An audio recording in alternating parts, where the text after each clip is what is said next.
Girinagar police ಠಾಣೆಯವರು ಮನೆ ಕಳ್ಳತನ ಮಾಡಿರ್ತಕ್ಕಂತಹ ಓರ್ವ ವ್ಯಕ್ತಿಯನ್ನು ಬಂಧಿಸಿ ಆತನಿಂದ 258 ಗ್ರಾಂ ಚಿನ್ನಾಭರಣಗಳನ್ನು ವಶಪಡಿಸಿಕೊಂಡಿದ್ದಾರೆ. ಒಟ್ಟು ಮೌಲ್ಯ 24 ಲಕ್ಷ.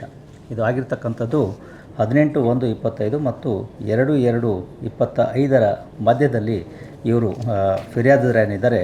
ವಿದೇಶಿ ಪ್ರವಾಸಕ್ಕೆಂದು ಹೋಗ್ತಕ್ಕಂತಹ ಸಂದರ್ಭದಲ್ಲಿ ಅವರ ಮನೆಯಲ್ಲಿ ಆ ಫಿರ್ಯಾದಿದಾರರ ತಂಗಿಯ ಮಗನನ್ನು ಬಿಟ್ಟು ಅವರು ಹೋಗಿರ್ತಾರೆ.